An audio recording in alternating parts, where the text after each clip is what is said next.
Merci, mon général. En effet, vous avez évoqué un certain nombre de pistes sur lesquelles monsieur le rapporteur et les commissaires vont avoir l'occasion de revenir. Je passe donc la parole à Pascal Popelin pour la première série de questions. Oui, mon général, je voudrais moi aussi vous remercier d'avoir privilégié dans vos propos des propositions concrètes plutôt que de nous faire une dissertation. Je crois qu'au stade où nous sommes de nos auditions, c'était le choix qui était le plus opportun. Vous avez évoqué 10 points. Je m'en tiendrai pour ma part à 3 séries de questions. La première sur les opérations de maintien de l'ordre proprement dites, pour vous demander tout d'abord si les réductions d'effectifs qui ont été opérées au cours des années précédentes et qui ont touché les unités de CRS et de gendarmerie mobile, donc naturellement j'interroge plus sur la gendarmerie mobile, en amenant à les reconfigurer.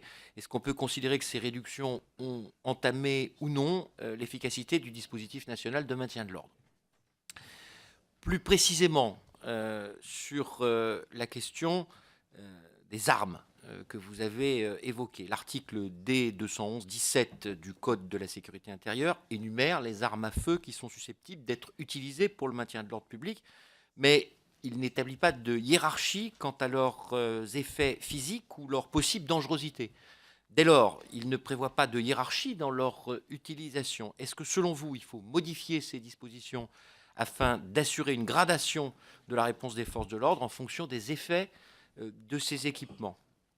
De même, les munitions susceptibles d'être employées sont classifiées selon le vecteur utilisé et non selon l'effet qu'elles produisent. Ne faudrait-il pas inverser cette logique ou affiner la classification en prenant en compte ces deux critères? Puisque j'évoque les questions de l'armement, un mot, si je ne le fais pas ici et avec vous, sur la question de l'interdiction de l'usage des grenades offensives.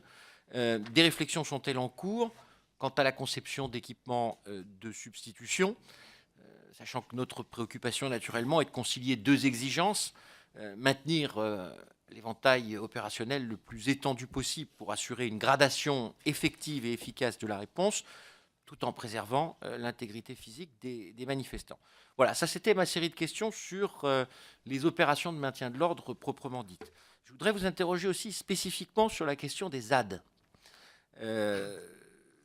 Les médias ont évoqué l'existence de guides à l'usage des zadistes qui préciseraient notamment comment fabriquer, utiliser des engins explosifs et incendiaires. Des vidéos qui sont diffusées sur Internet témoignent de l'utilisation de bonbonnes de gaz explosifs, mais sans qu'il soit possible, à travers ces documents, de déterminer s'il s'agit de vrais engins explosifs ou d'engins factices destinés à faire perdre du temps aux forces de l'ordre. Alors, selon vous, ces engins, ou tout du moins certains d'entre eux, sont-ils destinés à exploser réellement? Et le cas échéant, pouvez-vous nous détailler la nature de ces engins et préciser s'ils ont été effectivement utilisés par les contestataires à l'encontre des forces de l'ordre? Accessoirement, si le fameux guide du zadiste existait et si par un biais ou par un autre la commission pouvait en récupérer un exemplaire, cela pourrait nous intéresser. Il y a aussi, toujours sur la question des ZAD, un certain flou qui entoure la nature et le degré de violence auxquels les forces de l'ordre sont confrontées. On parle de jets d'acide, il y a des démentis. Qu'en est-il réellement? Et plus généralement, à quel type de violence exactement les forces de l'ordre ont-elles été confrontées? Et je termine sur cette question des ZAD.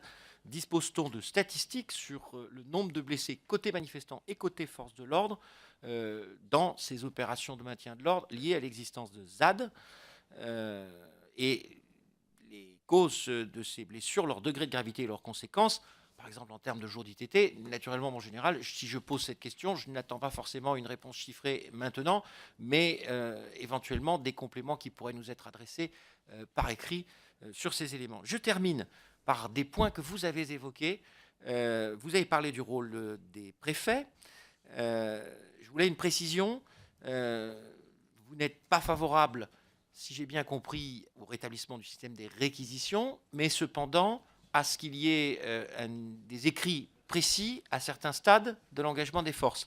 Est-ce que vous pouvez là-dessus être un peu plus précis que vous ne l'avez été, enfin, c'est juste pour développer, parce que je comprends la préoccupation qui est la vôtre.